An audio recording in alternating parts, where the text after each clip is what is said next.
Statistics and Economic Research, women earns 24% less than men in 2020, which means that women works 80% of their time for free.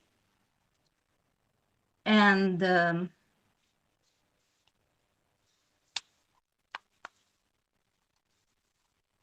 what is the reason of such an injustice?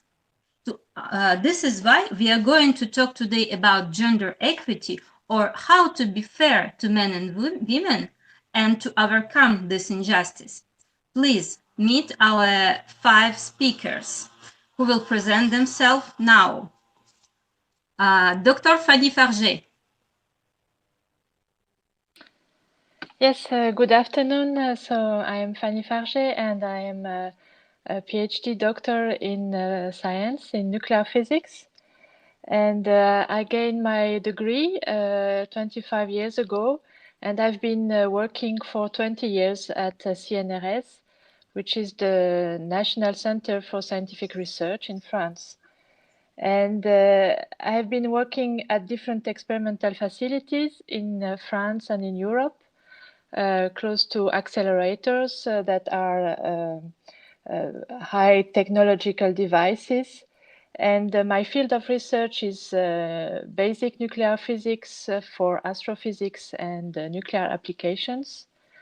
And while leading my scientific objectives, I started to lead also teams and more important teams. And today I am a scientific director of IN2P3.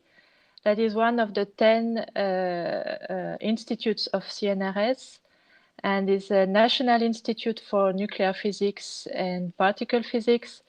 And I'm in charge of nuclear physics in France within the CNRS. And this is about 550 researchers. Thank you very much, Fanny. So yeah, we have a real scientific director from CNRS today. And now meet our second speaker, Mathieu Arbogat. Hello, thank you so much for inviting us. I will just say before that I'm working at the Mission pour la place des femmes au CNRS, which is a gender equality unit at CNRS. I'm part of a team actually, and why did I join this team is because I work in the feminist movement and gender equality sector. I've been working in it for about 20-25 years now, and I have a background in sociology and demography with a gender angle. Just one precision with a slide to tell you.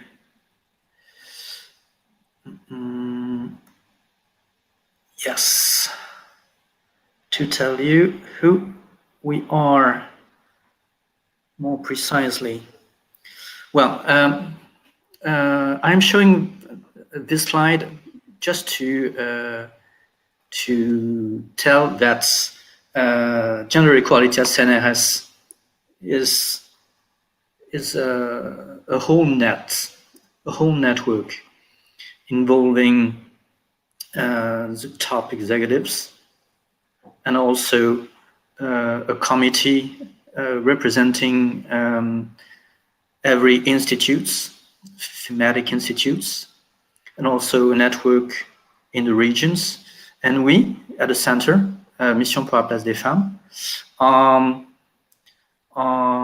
making this whole network work together, and we try to bring new ideas and help implement actions. That's what we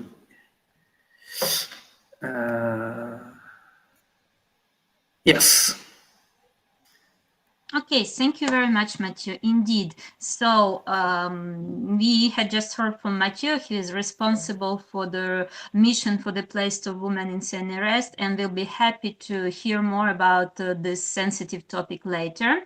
Now I'll present you the business part of our roundtable. So please meet Dr. Amandine Bognicourt. Well, first, I would like to thank the organizer for giving me the opportunity to be with you today. It's a great pleasure. So I'm Amandine Bognicourt. I received a PhD in life sciences 14 years ago now. Today, I consider myself as a seasoned career coach and expert in talent recruitment and also an entrepreneur. Well, about my story, while preparing my PhD, I realized that I was more interested in human resources, performing research than the research in itself. And at that moment, so it was 13 years ago, at least in France, company did not hire that many PhDs because they encountered two main difficulties. They do not know well those profiles, so they do not know where to find them and how to evaluate the skills acquired during this research experience. That's the reason why I decided with another PhD to fund a company. The company's name is Adoc Talent Management, and it's the first executive recruitment consultancy firm specialized in PhDs. I'm the CEO of the company. We have 3 offices. The first one is in Paris, and we have one in Montreal and another one in Brussels. On a daily basis, our teams assist other companies in the recruitment of the best talents holding a PhD for many different sectors, from SMEs and startup up to large international groups, and on position both in R&D and outside R&D, and for PhD from all kind of scientific fields. So that's basically the I can share with you today. In addition to the recruitment activity, we also have a training department which proposes training to early stage researchers to help them define their career path, to help them get prepared for hiring processes and to better know the job market for PhD. And a third department, which is the R&D center, focusing on skills, employment, and professional trajectories of PhDs. Basically, the DNA of the company is to promote PhDs throughout all the economic fabric, including both intensive innovation and research institutions and less innovation-driven sectors. And I personally believe that some of the battles are won now. More or less, it's now obvious for companies that they need more diversity within their teams in terms of diploma, and hiring natural and engineering sciences PhD holder is like the new normal in the R&D departments. It's not the case yet outside the R&D department, and it's not the case yet for PhD in humanities and social sciences. And about women, the battle is not yet won. Energy is still needed from all actors, for sure. That's also why I'm pretty happy to be here today. And there's still a huge gap and areas of improvement that I will discuss later on. As a recruiter focusing on skills, my message is really clear and simple. We cannot forget 41% of the pool of talents, meaning forget women holding PhDs. And since our mission is to promote PhD and we want to make a difference on a daily basis, we dedicate a lot of efforts on promotion of talents of women holding PhDs, of course men as well, but sometimes even more to promote women. Great. Amandine, thank you very much for doing such an important work. And now let's go to our next speaker, Wafaa Maadnous, please. Yeah. Hi, everyone. Yeah, I would like also to thank Irena and the organizer for letting me and giving me the possibility to express myself about this subject. So I'm a serial entrepreneur first. I founded one of the unique incubator in the world, co-founded by the Louvre Museum, which I'm not the director anymore. I'm a CEO of a company, of a group, international group. So we have an office in Paris, one in UAE, and one in Africa. So my specialization is drive the change, help organizations to transform their business through design strategy and innovation. And I'm an expert in entrepreneurship and startup. I'm very dedicated to women purpose in business. So I'm a part of a global movement named Women Initiative in Africa. So I coach and mentor women in Africa and Pan-African women in Europe to help them to drive the change and develop their business, but also empower themselves and assume their leadership, because I think it was one of the success key in the future. The world needs more resilience. The world needs more women to manage and drive the change.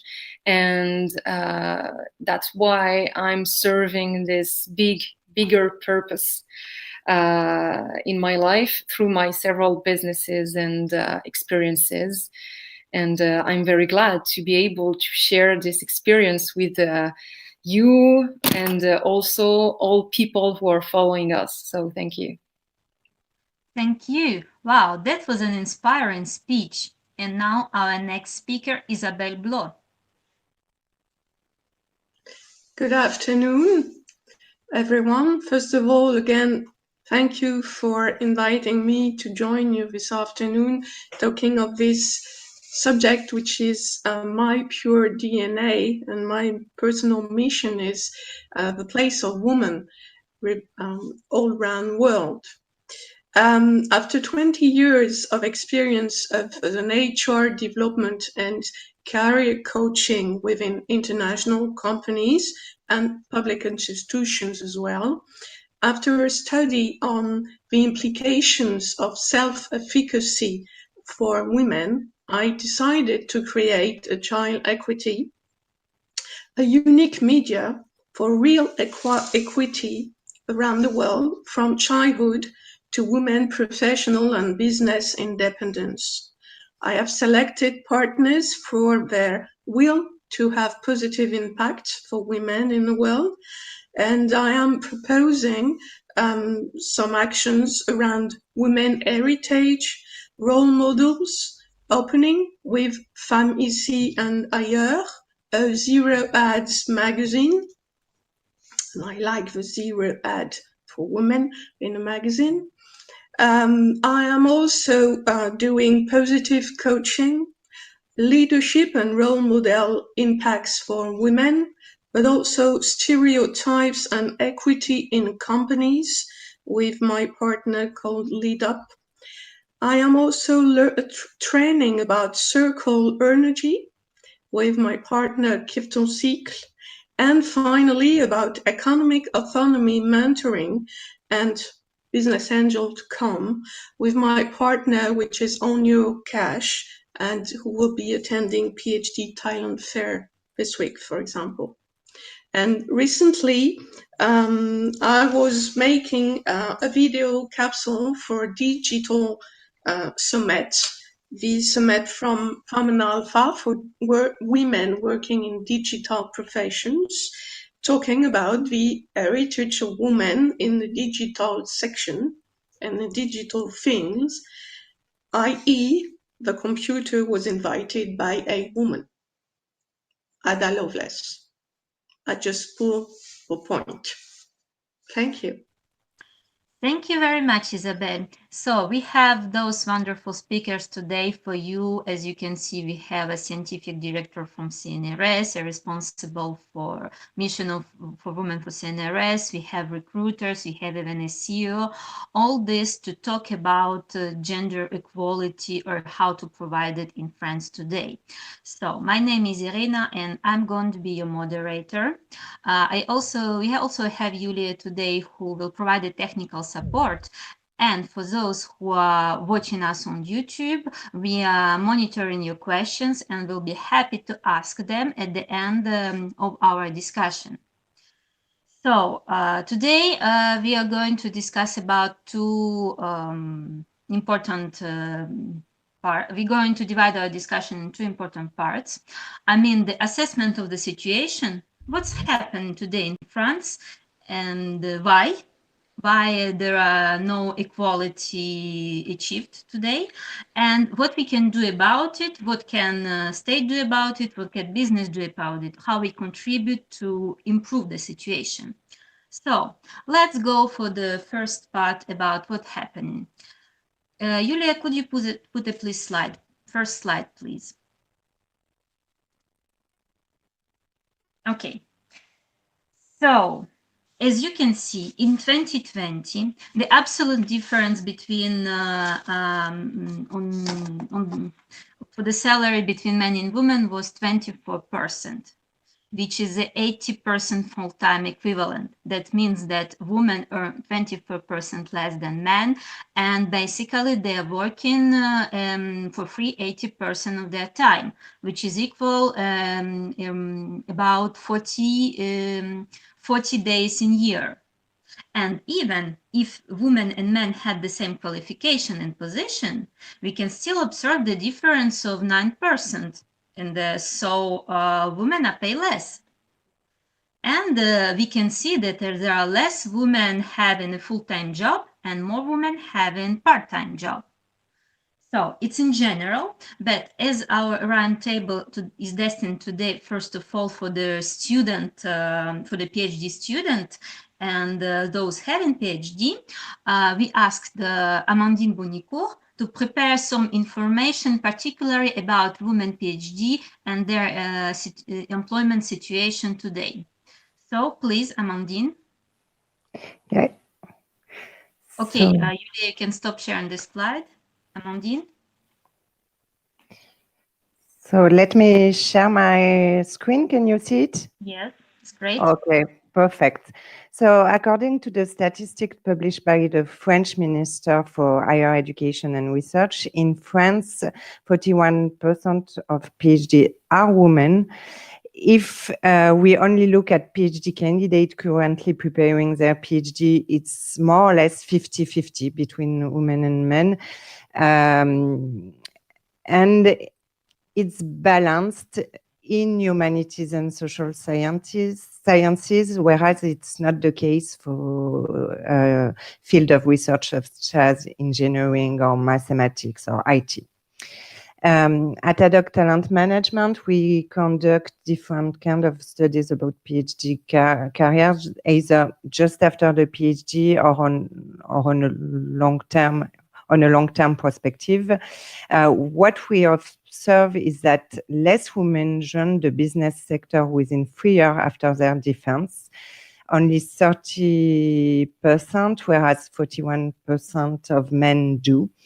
But then if we look 5 years after the PhD, it's more balanced, meaning that the switch between academia and the business sector is a bit delayed for women. And there is also a difference in the kind of job they hold. Same proportion of men and women PhDs in the R&D department, but less outside R&D. Since the classical trend for PhD holder is to start with R&D position and then evolve after a few years, either in R&D or outside R&D, we can make the hypothesis that the delay at the entry of the private sector remains visible 5 years after the defense. In the R&D teams, PhD works as scientist, expert, project manager, and outside R&D, PhDs can become business developer, consultant, manager. In fact, what we observe is that we found PhDs in most qualified job inside the companies. About the salaries, basically we observe a difference of 4K euro a year 5 years after the PhD, both in the public and the private sector. It's coherent with the global statistic from Eurostat stats that Irena has just shown. So, well, it means that even being highly qualified do not remove this injustice, this gender equity issue. What about the situation of women in R&D? Let's focus about the respective weight of men and women in the R&D department. Please note that the first scheme of the slide is about researchers, no matter whether they hold a PhD or not. What you can see is that women are underrepresented in all research branches, services, energy, manufacturing, and so on. In average, only 21% of researchers in companies are women.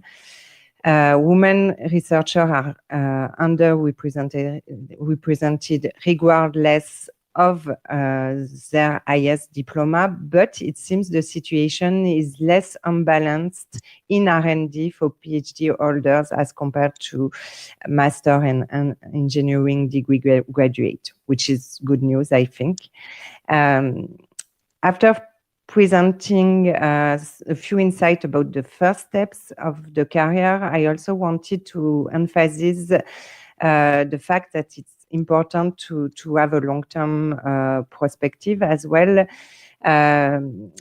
Indeed, what we observe is that women are quite underrepresented in C-level position, meaning top management position in the COMEX, such as Chief Executive Officer, Chief Technology Officer, and so on. The average is 24%. The only C-suite job where women are the majority are Chief Human Resources Officer. This is what is normally documented as the glass ceiling phenomena. And as I mentioned earlier, at Adoc Talent Management, we enjoy dedicating ourselves to the unwon battles. And for me, this is definitely one. How to have more PhD holding C-level jobs. And obviously, the battle is doubled for women PhDs. One way for women PhD to achieve this kind of high-level strategic position is to create their own company. We observe that within 5 years after the defense, 5% of the PhDs become entrepreneurs, and it's balanced between women and men. Those companies can be both innovative startups to transfer technologies they developed in their lab, or consulting companies as well, valuing an expertise developed by the PhDs. It can be a freelance activity or with a team and so on. One last slide at this point.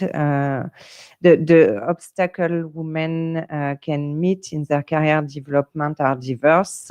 I got here some that were studied by a PhD who defended this PhD on that topic. The first type of obstacle are at a personal level, such as having a proper diploma or self-motivation to evolve. But if you have heard your whole life that things such as math are for boys or a businessman is a man, it will surely decrease your self-projection in those careers. Then there is the balance between work and family, and even if things have evolved a lot in the last decade, women still take care of children and family more than men in a global perspective. And then the last type of obstacle are in fact areas of improvements for companies, and I will discuss them in the second part of the roundtable. So thanks. I hope it could bring some insight.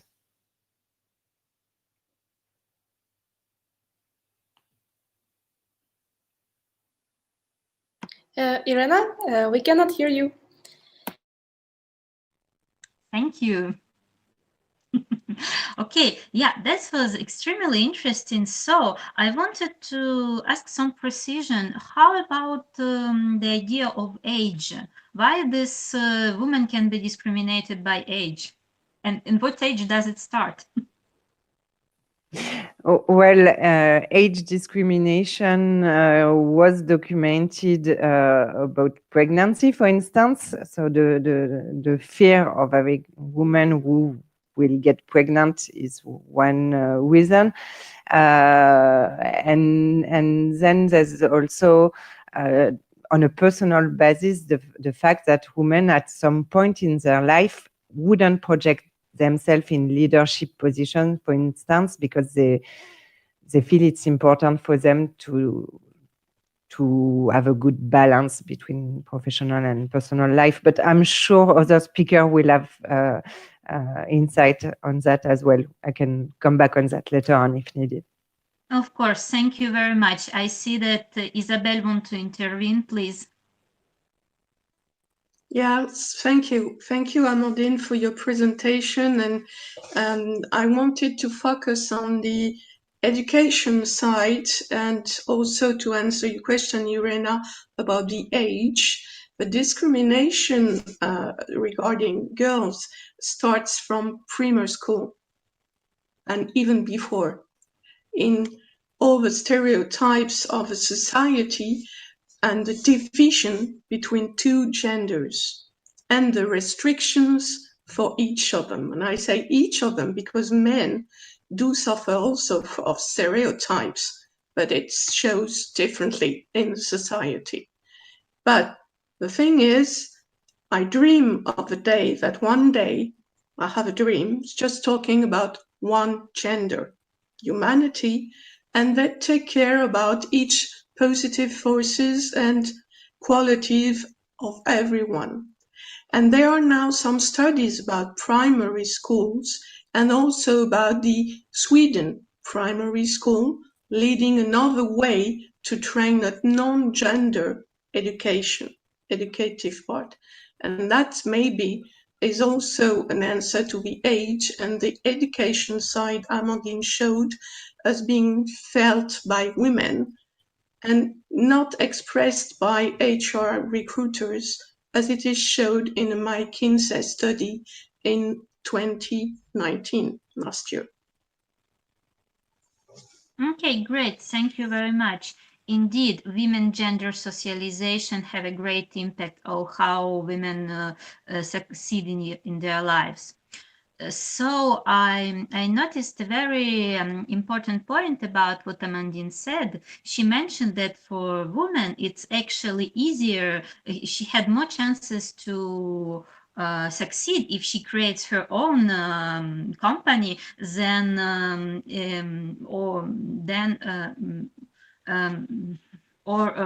if she integrates the existing one. So can we say that there are some problems with the company culture that have impact on how women succeed in their work and in business? I'm also talking about the phenomenon of glass ceiling you mentioned earlier. That is to mean that there are a lot of women working, but the number of women achieving high position is not so elevated as the number of women working. So women just don't get there. Why? Wafaa, maybe you could share with us your knowledge of the situation. Yeah, thank you, Amandine, for sharing this very valuable statistics. And I'm pretty agree with Isabelle about also the fact that unfortunately we are in a society that always put your gender as a very important thing. I also think that, you know, when you grew up and you are a student, for example, because I was leading an incubator and I was sourcing entrepreneurs and startups, and I was mostly working with technology university, because I'm a digital expert for almost 15 years now. And most of digital schools and technology schools have few race of women. So I started to ask myself why, and I started to work with big company and institution about this subject. And actually, it seems that, you know, when you are a teenager and you have to choose your way, like I would like to become that or that, most of the time, the society, maybe even the teachers and all this corp around send you like some signals about the fact that if you want to be a woman and have kids, you should choose this way. Or if you want, that's the worst case, if you want to have a gentle husband or a man who will like take care of you, you should put that way.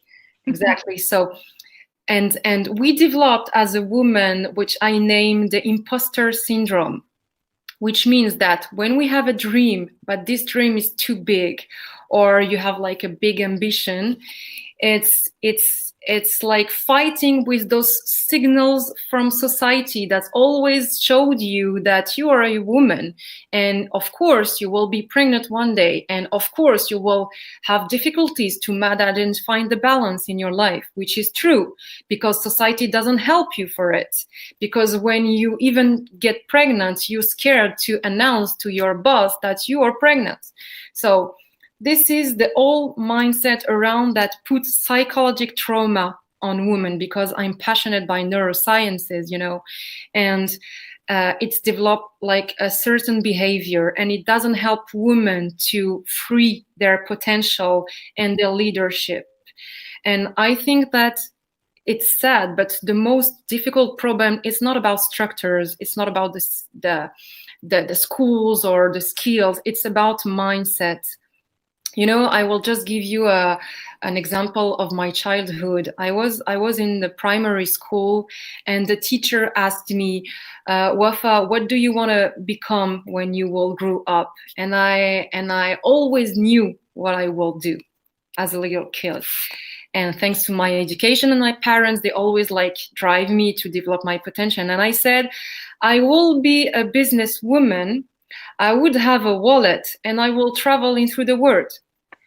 And he answered me, and all the school laughed, and they said, that's not a job, Wafaa. You should ask yourself something more realistic, you know? And I said, no, you know, I know this is a job and I will do it. But all the little girls don't have this answer or this character maybe to answer it. So we're not helping those little girls to choose and just want to be what they want to be. And that's the most sad thing also, it's that we are in a technological society, like every information is going faster than ever. And the problem is we still use women as an object, you know, and even if it's in advertising or is it whatever, the women are always market by their body or by, you know, those signals that they are not completely linked to the skills that they have. So unfortunately, we are in 2020 and we're still asking ourselves the same question than 40 years ago. So, but we also have like a big gap in technology and all this modern, normally mindset. But for women, it's still the same issues that history proves it. So it's about mindset, I think, mostly. Okay, Isabelle? Yeah, definitely agree with you, Wafaa. Yeah. It's about mindset, both about women mindset, but women mindset comes from society mindset. So this is why I choose, like others, to try and work about restoring la matrimoine. What women did all over the years, when I'm saying years, I should say century, which is about now, because we have wonderful people, men and women, like being archaeologists, trying to find where were women all these centuries, past centuries. And it started from the 5th centuries in Greece. We start to find mathematicians like Hypatie d'Alexandrie, for example. But it's not shown in books, as in books, in scholar books. We just have 6% of women in scholar books. So how can a young girl know, how can she know about all these women if education does not come to it? So there is a very big job to do about it. And also little boys need to know about it, because it would help them also maybe to have less frustration if they want to make a job, but sometimes we say, oh, you're sure it's about women's job? And none of the genders are at ease with that question. So this is why just think about what there is a mind of someone.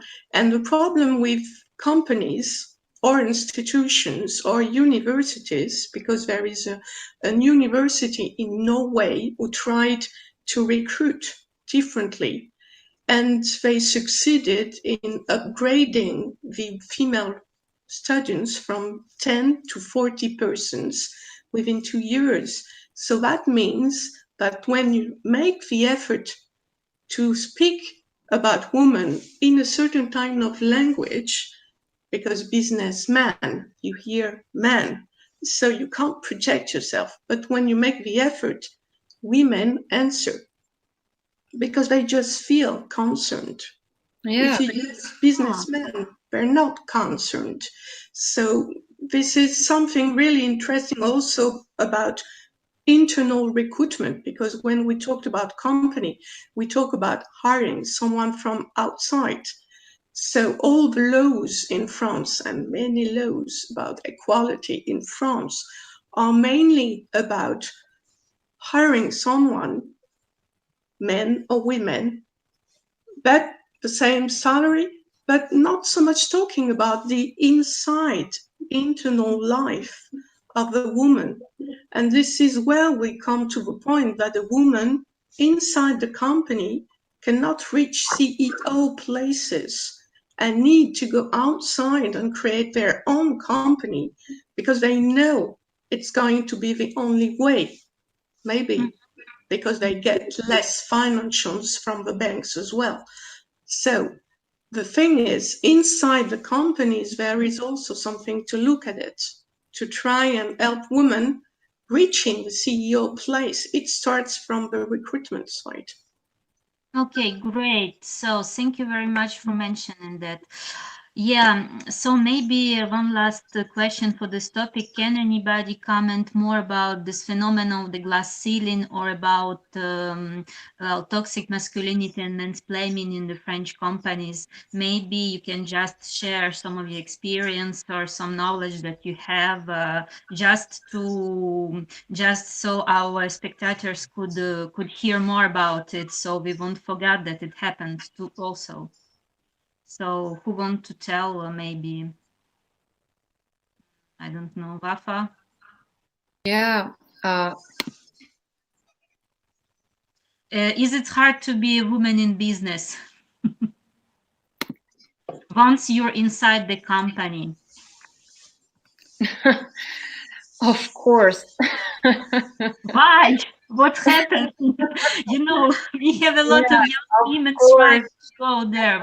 What's waiting for them? Yeah, you know, even talking about it is a therapy for me. So thank you for letting me to talk about it. But yeah, definitely, of course, it's hard. First of all, okay, it's a stereotype, but I will say it. If you are a pretty woman and you are a smart woman, for certain people, it doesn't fit. It's terrible, but I assume to say it because that's the reality. Most of the time, we expect from you, if you like accede to a certain job, you have responsibility. So let's say in all my journey, I always had to fight and work twice more to prove what I'm able to. And the difficulty is that in one way, you have to like put a mask and be a little bit like cold and bold and aggressive to show that, hey, I'm here for business. I know what I'm talking about. You should trust me. So which means that in each time you have to always prove yourself because people don't really trust you. Even, you know, we were talking about the signal of society. Even the way you are, like your clothes, how do you talk? How they observe everything, and it's sad to say, but sometimes I forced myself to wear like masculine clothes to just be able to be here and make the meeting more comfortable, you know. So how is it so difficult? Because you're a woman, because let's add that you are young. That's a fact. A young woman have to prove more than a young man. I don't know why. I'm not a sociologist, but that's the reality. Mm-hmm. And in my field, which is technology field and digital, which is like the minority race of CEO, that's the reality, because it's technical, because, you know, it's like left brain sector. So it's that, like, most of the time you expect to have a man because men have more expertise and skills in hard skills, like. So if you are a woman and you know how to code and you understand the digital and IT languages, it's really disturbing for most of people. So yeah, it's a hard pass. Let's talk, and I know we will talk about harassment and other stuff, but it's not easy to be a woman when you have big ambition. And I think the most difficult thing is when you have a real power of decision. Most of the time you fight with the ego society that maybe a man doesn't have to face. So yeah, of course it's complicated. And of course, that's why I'm passionate about entrepreneurs, because it's a way to transform constraints into opportunities, mm-hmm. and to show the world a new way of work and business. And of course, women are maybe more sensitive or maybe more resilient and have like this ability to feel things. And that's the most important thing, because the world is changing, the business models are all changing, and we need like a new way to do business and to be more sensitive about our environment. So of course we have it, and we have to assume it. It's not a shame to have it, because most of the time in big corporates, you know, you have process and you have rules to respect. And at each time you want like propose something new, you seem like a crazy woman. But no, this is the innovation. This is creativity process. And I think we have a lack of creativity in our way to work in our organization, and I'm really damn on it. That's why I launched my company, because we need to change. And just the next thing that I want to share is, you know, the first continent in the world who have the bigger rate of entrepreneurship, women entrepreneurship, is Africa. We have 27 which is big. And we saw a very big difference on businesses and on the way of dealing with, because women are taking their power back and they are building like huge businesses.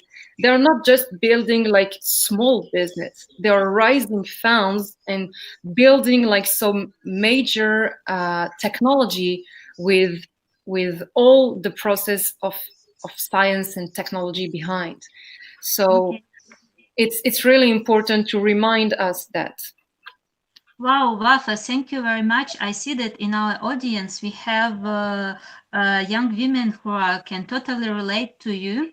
Okay, well, that's a passionate topic, but you know, we leave our academic part behind, and I don't want to do this. So let's just talk about academia, and now we'll get back to how we can improve situation. And I'll give a word to you to all the speakers who want to talk. So let's talk about academia. What happened in here? Julia, can you share a slide, please? Okay, so as you can see, in 2050, in French, there were only 27% of female researchers. I mean, those who have tenured positions, which is actually less than in neighbors' country who have similarly developed economics and research. Why? Okay, so let's ask these questions on our academia participants. So, Fanny, would you like to answer? What's happening in with research in France? Why there are not so many women? What is your experience as a woman in research? Can you relate to something that's been told by our speakers? Do you hear me well?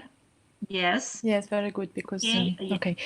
Well, I probably cannot answer your questions because it's very profound and very deep, and there is not only one parameter to this observation that you gave us, and frankly speaking, I have been very surprised of this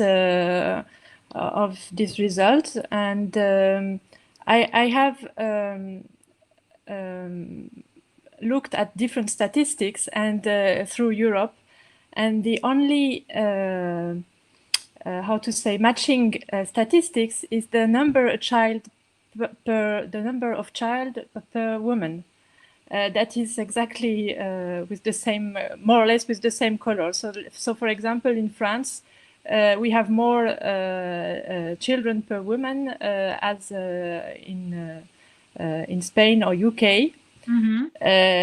And it is true that in France, I think especially we have nice conditions for giving birth. So usually the salary compensations are good. The maternity leave is comfortable also. And I thought that these conditions would help women to have a good career, because they can live their career with a comfortable position and be confident that they will be back. However, one can also think that this more accessible maternity will take away women from their career, because they. It was also mentioned by Amandine earlier that there is a larger difference between 25 and 30 years. There is a larger difference between men and women than later on. So after giving birth, let's say, or the typical age. So this is the only indicator I could find. Also because in research, it is very rare to find a position at 25 years old. You need to have several contracts that very often leads you to having a position after being 30 years old. So you need to work only with the motivation of being in a lab, and without without being certain that you have a fixed position, fixed term position within 2, 3, 4, 5 years. So this is difficult if you want to settle with a child, I think, and it's probably more difficult for women than for men because they have it in their body. So, and so this is how I can comment on this slide. Okay, so apparently women in science are not expected to have children. No, in fact, it is not the case because, for example, in CNRS, we take care to have positions as earliest as possible after the PhD. So, for example, in my institution, we are encouraging the commissions for selection for candidates to not to give jobs for people who are too let's say too old, so that we want really to have a possibility for women to have a fixed position quite early in their life, so that they have a fixed position and can develop their personal life in parallel and in comfortable positions. So it's not that they are not expected, but there are some. Yeah, there are some effects that that they are not coming. Yeah, basically, I heard that women are not expected to have children until they are tenured. Yes, usually it's very difficult to have a child if you are not tenured. It is correct. Yes. So yeah, having a child or children and pursue tenure track position, that's a difficult moment. Okay, that's an interesting. I don't know, Mathieu, if you want to add some information based on your knowledge. Well, what I can add is first, I would insist that on the fact that the situation in France is very different in the business and in the public sector. As Amandine already showed, women are about 21% of researchers in the private sector, but in the public sector, they are 35%. Hence, the 27% as a national average. So it is very different, and it is also very different from one discipline to another. I would like to share a slide, maybe, please, about it. To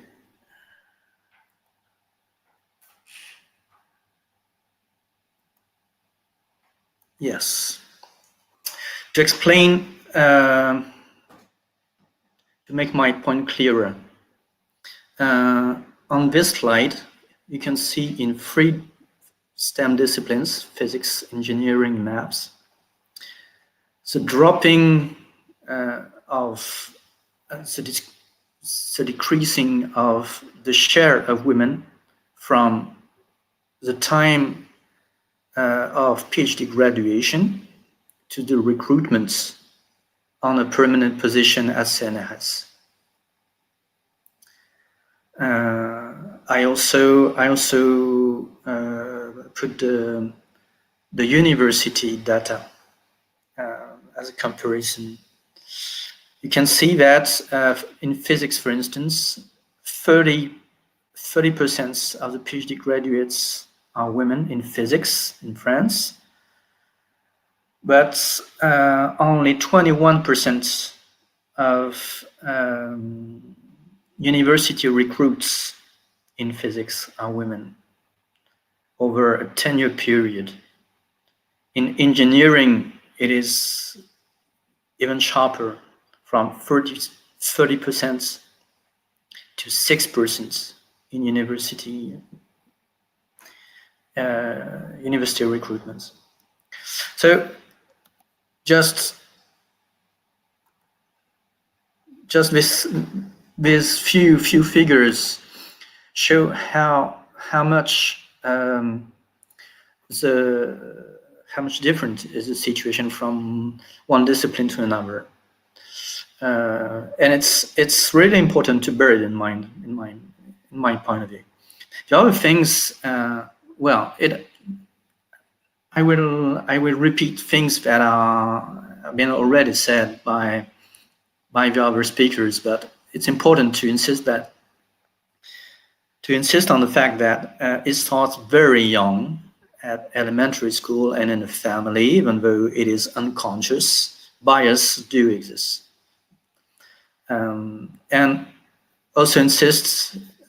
I also repeat it on the fact that gender differences are complex and they are systemic. A few things about why so few female researchers. I'm not sure about how specific to France it is, but a few things we know is that there is a lack of scientist role models for young women. Also, and the second point is definitely not specific to France. Talent is implicitly considered as a male quality. It's been proven by many studies. With a similar record, women are usually perceived as hardworking, whereas men are seen as brilliant, and it has strong consequences, namely for recruitment. There's also, and maybe it's specific to France, I don't know, there's a strong belief in the academic community that everybody is already doing quite well. Then why change if everything already works fine? See, it doesn't help to implement changes and making the mindsets evolve. Basically, the model of what is a scientist and what is a good scientist is implicitly male. The typical qualities, when you ask a researcher what are the qualities to be a good scientist, they name qualities which are very strongly associated to maleness, like assertiveness, for instance. And also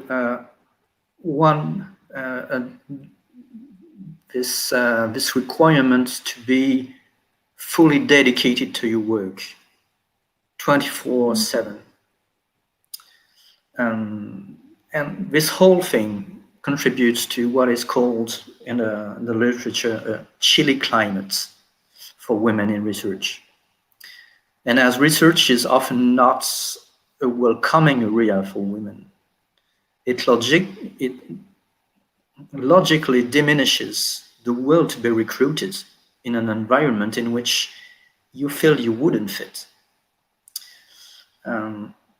Maybe we can comment just a little later about the glass ceiling. I'm not sure about, yeah? Yes. Okay, Wafaa, please. I do have a question for our researcher here. Did you know that the French Academy refused for so many years to feminize the word researcher? And it's only about at least like a year that they definitely accepted to feminize like word like researcher, philosopher, etc. Don't you think that this kind of attitude doesn't help women to feel like friendly welcomed in those words? Yes, certainly. But here I should say, so for example, I recently had to discover that the word inventor has no feminine version, and neither the word preceptor is only masculine. And indeed, it is a problem. And I even asked academia about this problem. However, academia is not what we mean here by research and academic research, because for example, the Academy of French language is more an institution to maintain some knowledge.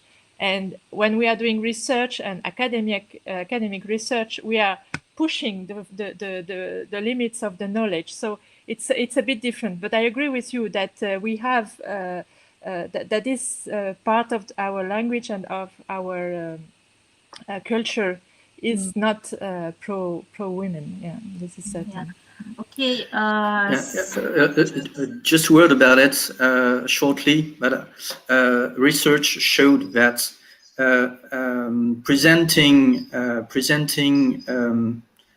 jobs to children in the masculine form makes much more difficult for girls to picture themselves in the future in this precise job. Keep it structural, okay? I'll give you more.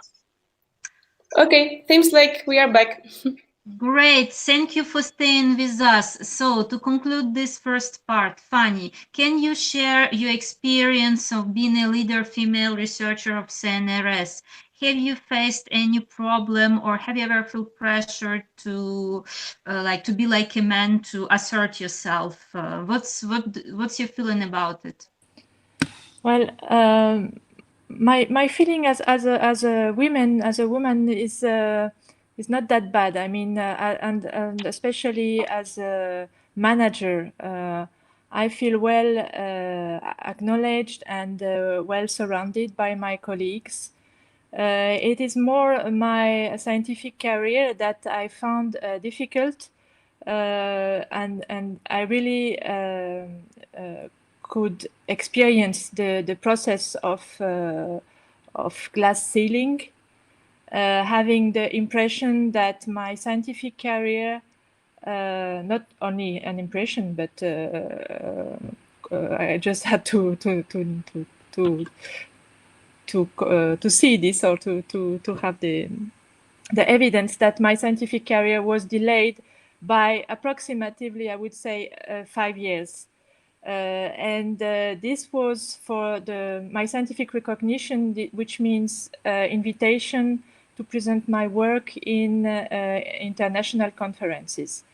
And I could see when I was a young researcher, my men colleagues being invited, and another one invited, and another one invited, and me still not.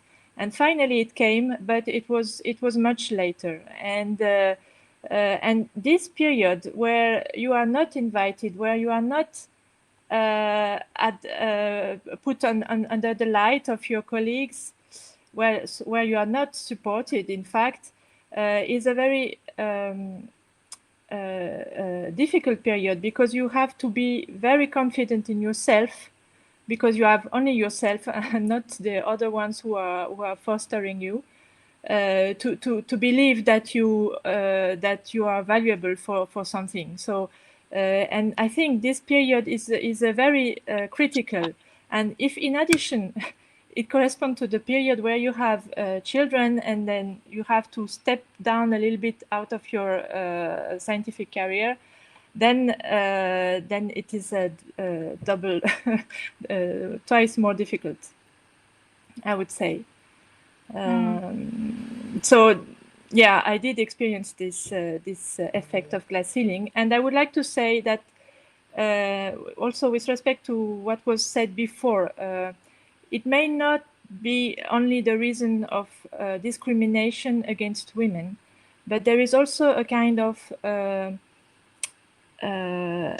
unconsciousness in this discrimination. I mean, when you are evolving in a community that is only with men, as Wafaa said earlier, then it's very tempting to dress like a man and to behave like a man, not to be different.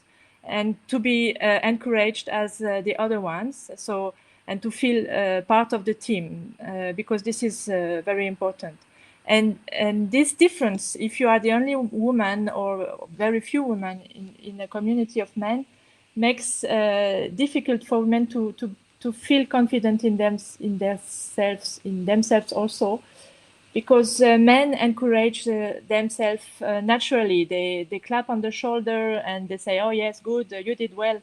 And to say the same thing in the same manner to a woman is more complicated. So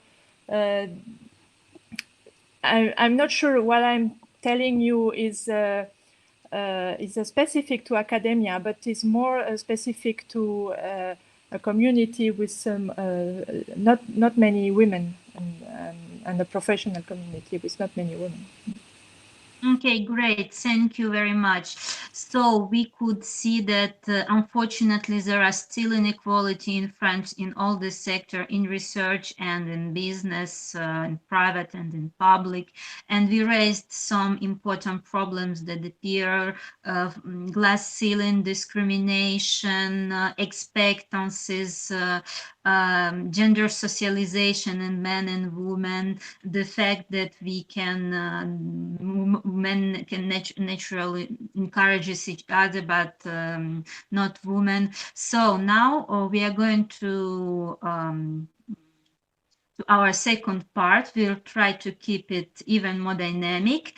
And in this part, we are going to talk what is done, what can be done by companies, by CNRS, by us, what can we all do to improve the situation and to make world better, to make it more equal. I can see that we have 70 people watching us. Thank you very much. Stay with us for this very interesting second part and keep asking questions.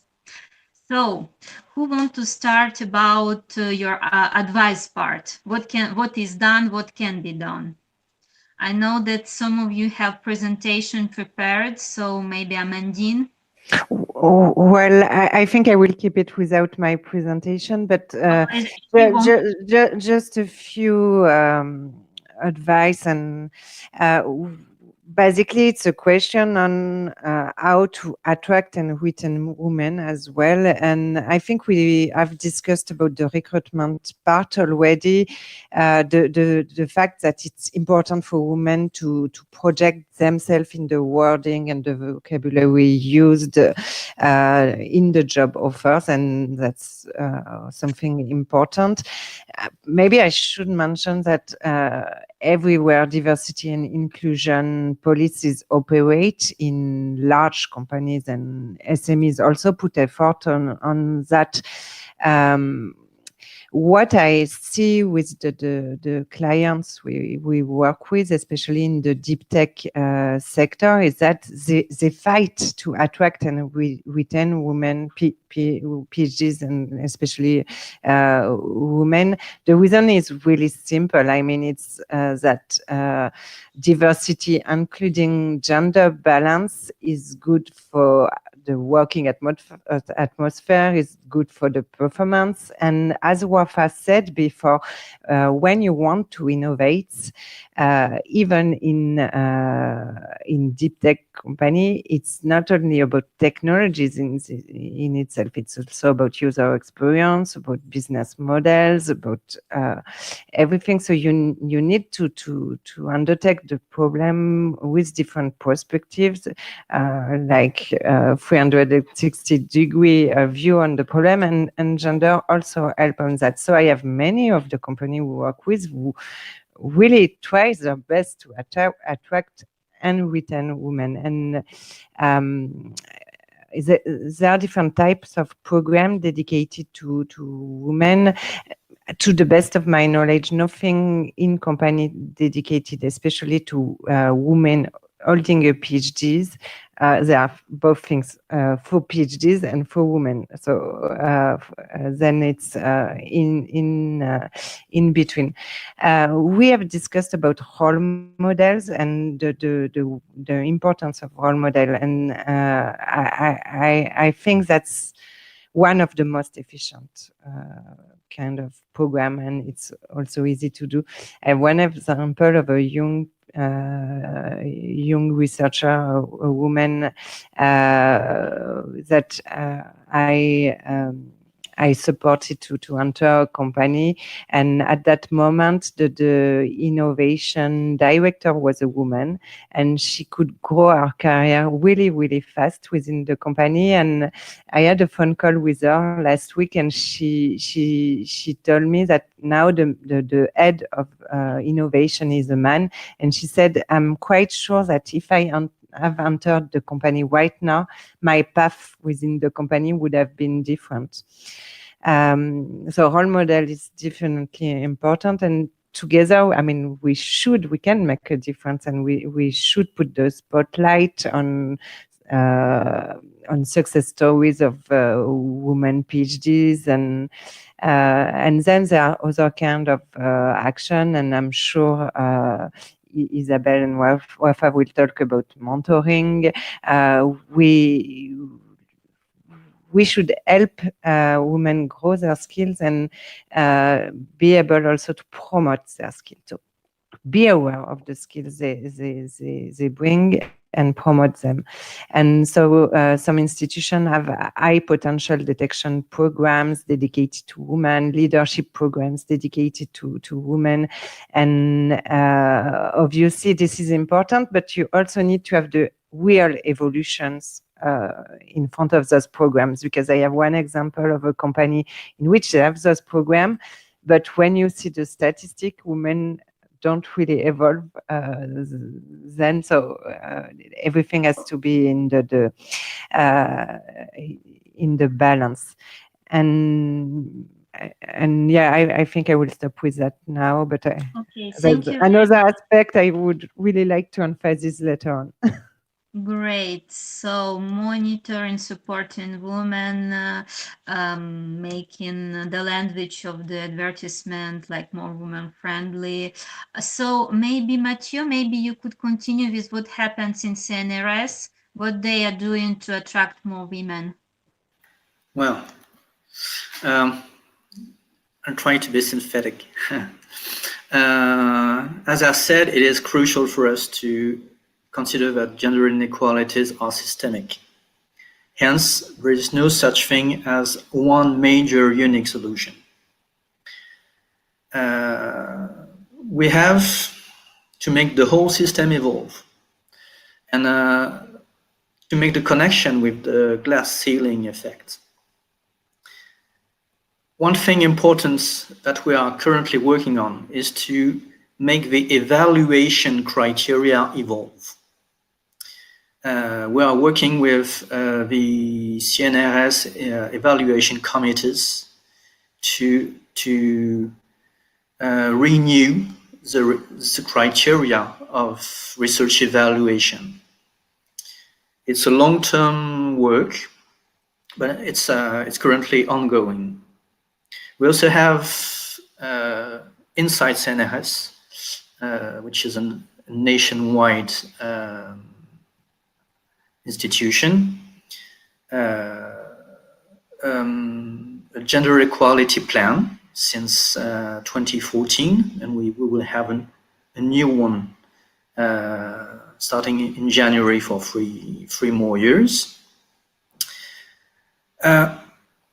What is important, as I showed in my first slide in my presentation, is to involve everybody at every level. Well, when I mean everybody, I mean involve from top executives to people in the lab. Not maybe everybody, but at every level. We promote, we support actions of mentoring, which have already been mentioned, for PhD candidates, postdocs. We also start to have such actions for young recruits to help them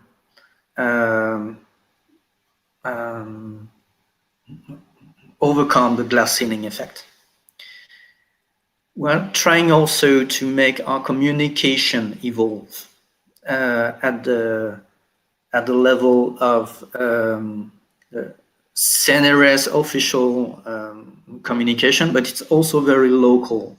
The lab website, the job announcement in the lab, workshop posters.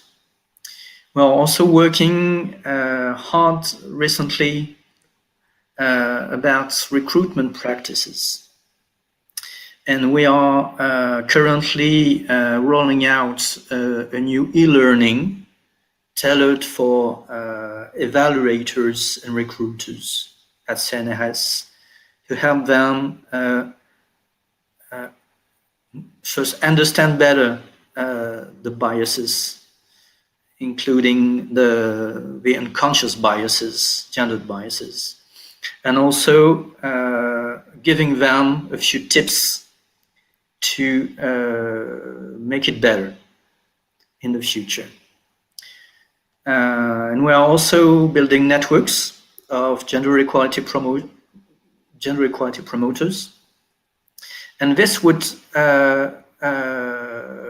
join what Amandine suggested.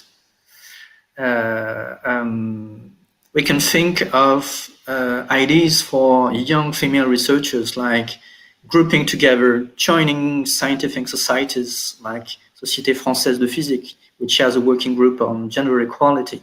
But also, you can contact gender equality correspondents.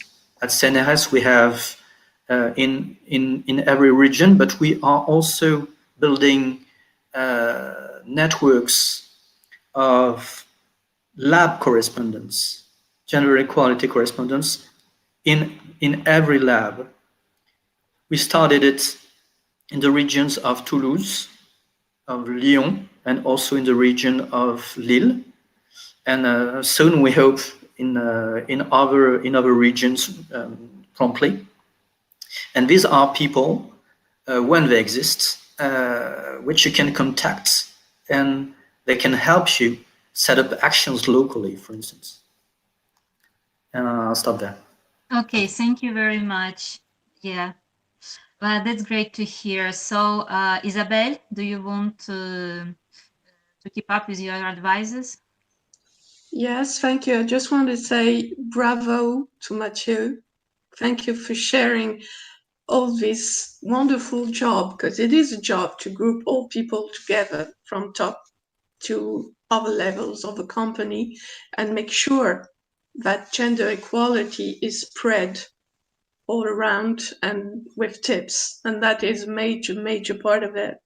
Maybe just before going with small slide of presentation, but first to a furthermore advice which come to our further previous conversation, maybe two books from an historian, Eliane Viennot, two books. The first one, it's named La Querelle des Femmes, which explains that the power was stolen from women from about 12th century, all Europe also. And so it explains that the problem is not coming from women not being able to. It's just that women were taken out of trainings, taken out of major jobs of a society that for men to take the power. And that was from the 12th and 13th century in Europe.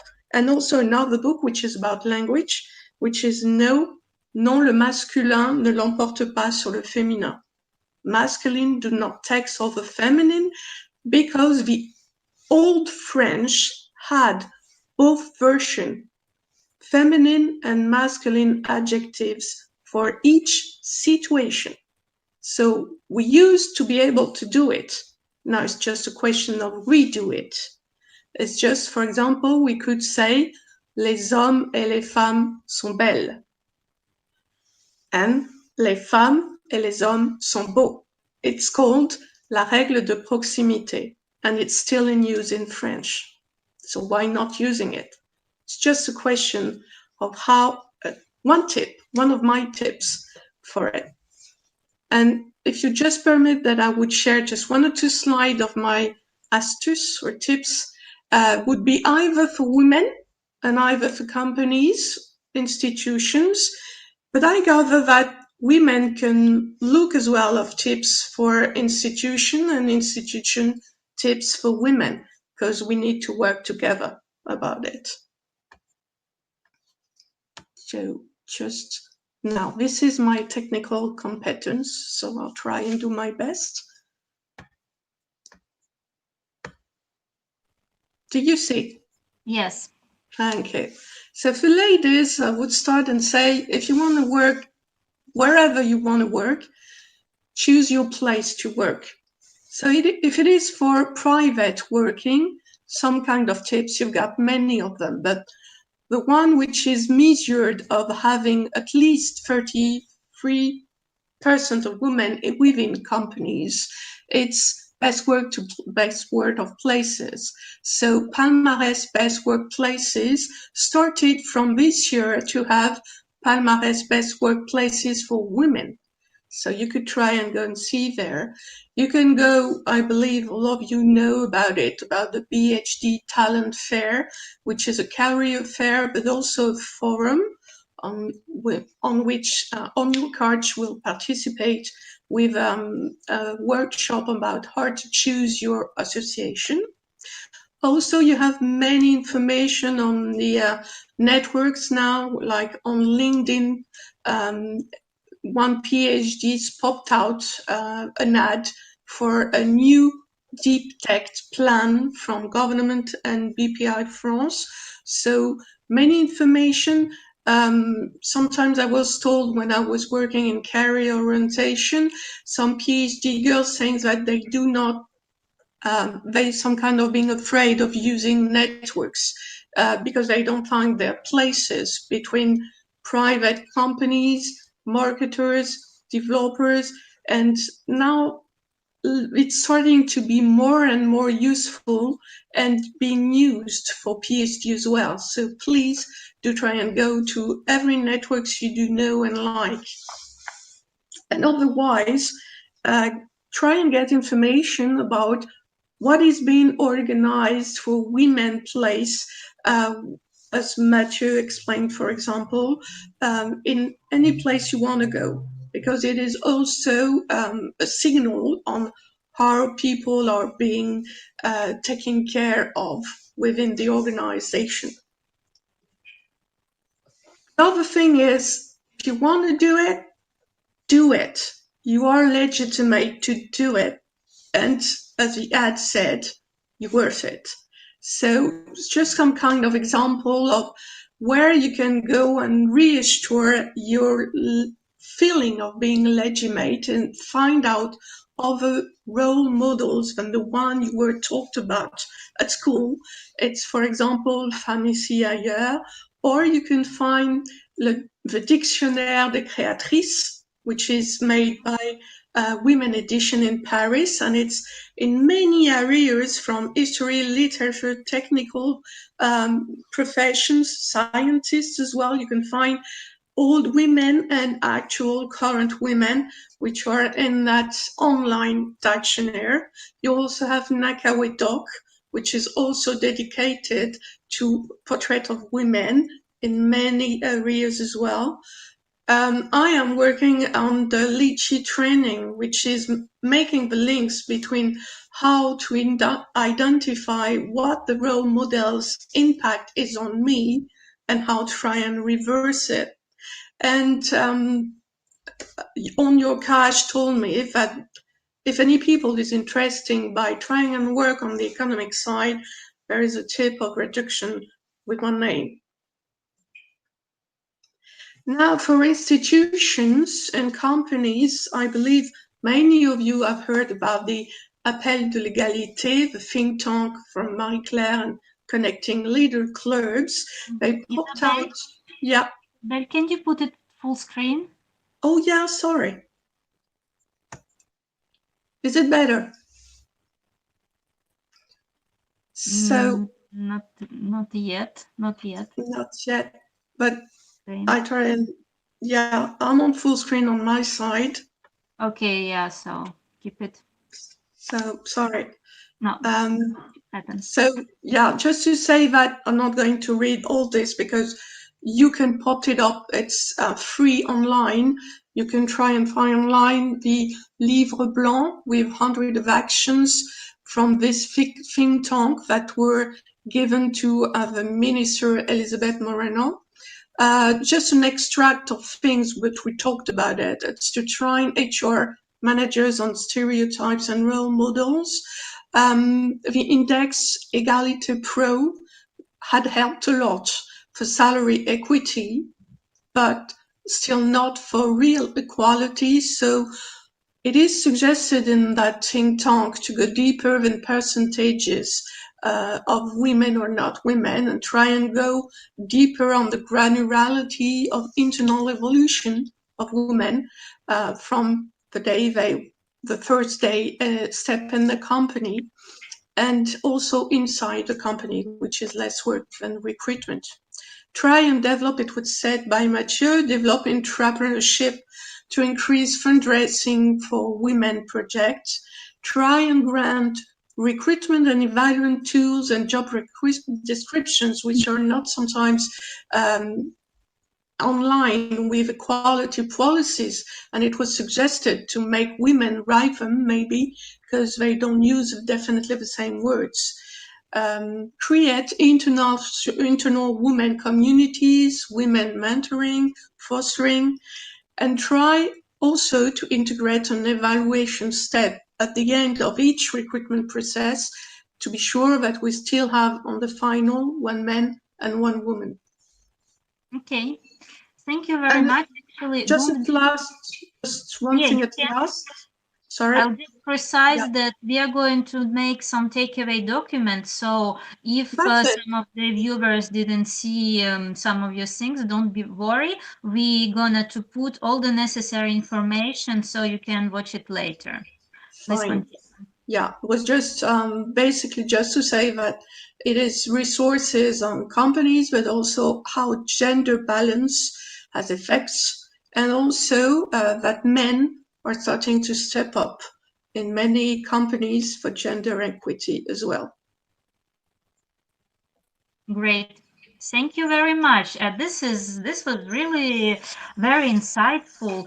So yeah, actually we are coming to the end of our roundtable, but wow, there are still so many things to discuss.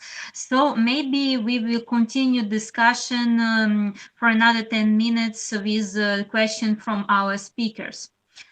So, and one of the questions that was asked at the beginning is about a bias in the recruitment of women in their early 30s by the field maternity leave. So,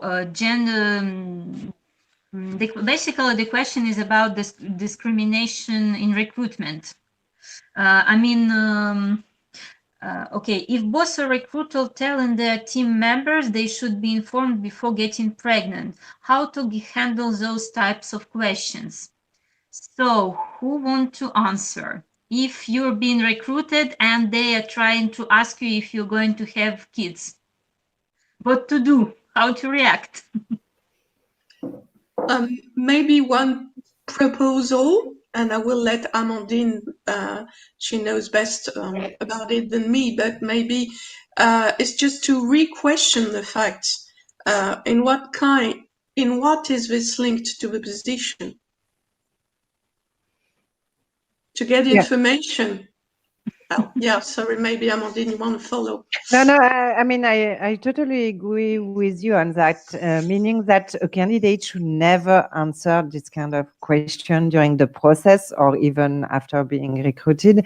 But in any case, as a candidate, you shouldn't be aggressive. So even though the question shouldn't be asked, you have to find a way to move back to the real worries that the person may have that is linked to the job. So you can, for instance, rephrase the question saying, if you're worried that I may not be fully involved in the job or may not be able to organize myself between my work and my personal life, and then you will find examples of situations where you had to combine both your associative life and your work or whatever.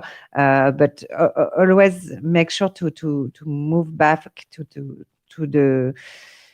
the process, recruitment process, as well as evolution processes should focus only on skills. And if the recruiters forget it, then you have to remind it to him or her. It's really important. Okay, thank you. Other question.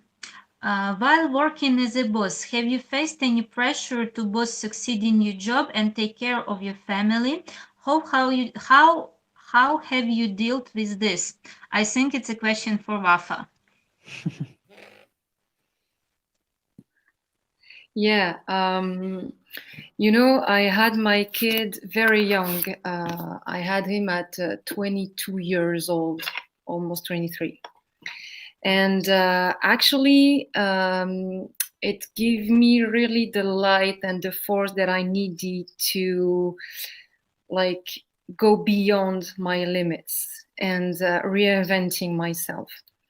I really do believe in the power of resilience, which means that we are able to face every constraints, and because we are creative human beings, we are able to find solutions. So I think that instead of thinking about how will I deal with that, just ask yourself what I dream about, and whatever it takes, I will achieve and reach it. I know it can be a little bit idyllic, but believe me, it's true. When you just decide that I want to do that, and whatever happens, I will manage and find solution and be creative and find a super nanny, or bring my kid when he's young at the office, and then find a way to, because plus I didn't precise it, but I was a single mom and I did it. So, and I think it's possible. I'm not like better than anyone. So every woman have the resources inside. And I think that everything began from the inner power and the trust and the self-confidence that I can do it. Thank you. And to continue with previous question, have you ever faced the discrimination of being young and having children and have to be a boss, or? Yeah, for sure. How you dealt with it? Sorry? What did you do about that? Oh, you know, from when I had my baby until he's 3 years old, I get back to school to do an MBA in a business school, and I had 2 jobs. So I think the most difficult things to face was the guilty about how society showed you the way of being a mother, and how sometimes being a mother doesn't fit with being a mom boss, you know? So I think it was very difficult and challenging. And after that, yeah, sometimes my colleagues or my employees didn't know that I had a kid. I was like hiding it just to make sure, like, to keep like kind of, you know, hierarchy, or I don't know, like fake power.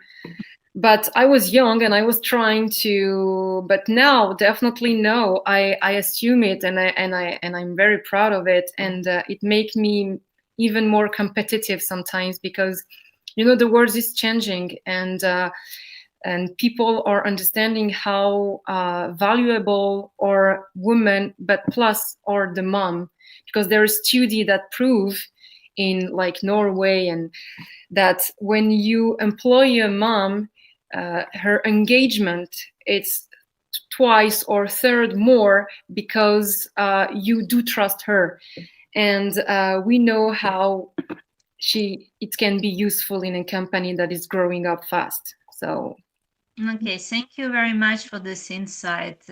Indeed, you are an inspiration for all the working mom today. Yes, Fanny, would you please continue with the situation in CNRS? Yes, please. Yeah, I completely support what Wafaa said, and I do. I'm very confident that any woman is able to have several kids and being a manager and a manager of a complicated structure. This is certain, and you said it very well, Wafaa. What is more difficult, and you said it also, is how the people see you as a manager and a mother. Or partner sometimes only, but more strongly as a mother, and the continuous questions. And how about your kids? And how are your kids? And do you feel comfortable about your kids? And this is a permanent questioning that arises from colleagues, nice colleagues, who put under question your ability that yourself you don't question, but but you have to face this permanently. So, and again, I don't think it's specific to CNRS or academic careers, but to any professional situation. Great, thank you very much. So we have a question, I think it's for Mathieu. What could explain a very small recruitment percent compared to graduated person in engineering? So you present in statistics today, you were talking women in engineering, why so few had been recruited? I'm not sure. I'm not so sure, but I can think of two possible explanations. Fanny said that CNRS tries to change its recruitment practices and recruits shorter time after the PhD, and not 3, 4, 5 years of postdoc years after the PhD.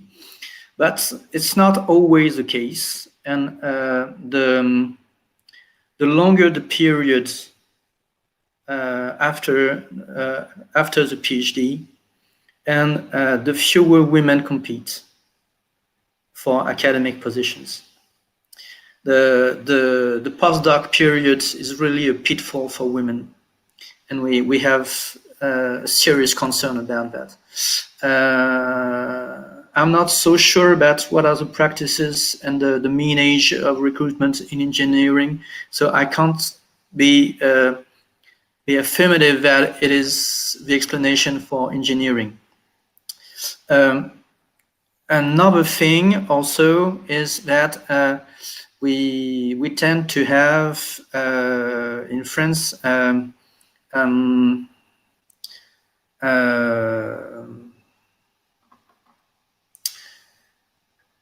if one institute has to recruit 10 people, 10.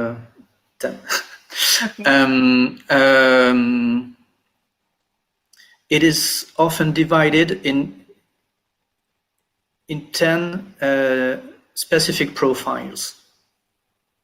If you have only one recruitment with 10 positions, with people ranked from 1 to 10, you have a higher probability to have women recruited, maybe ranked 5th, 6th, 7th.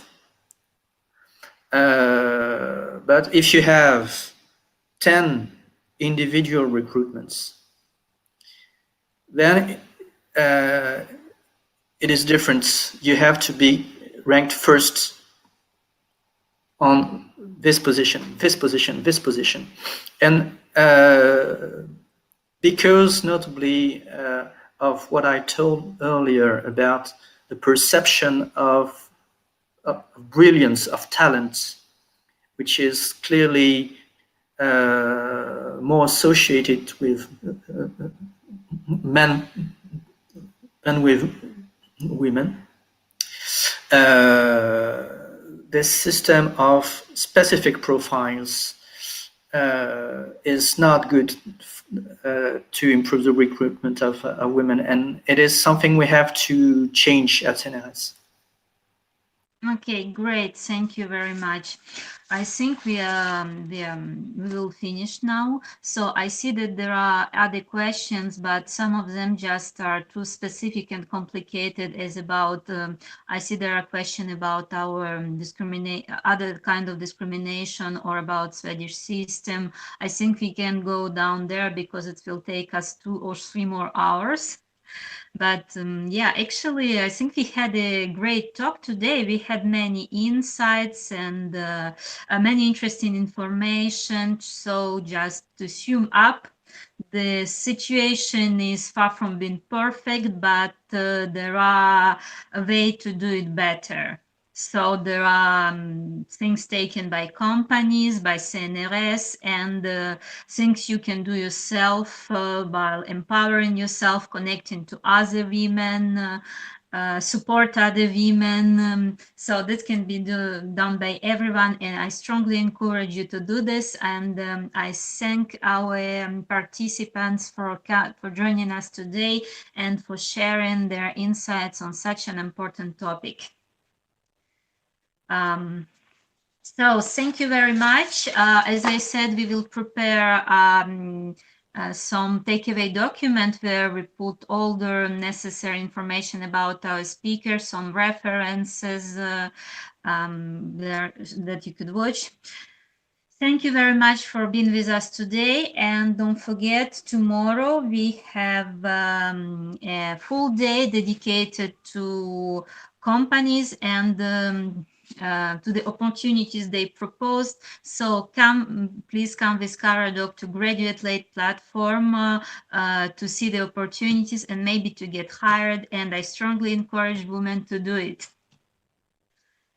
Thank you very much. Have a nice day. Thank you so much. Have a nice day. Bye. Thank you. Thank you. Bye. Bye. Goodbye.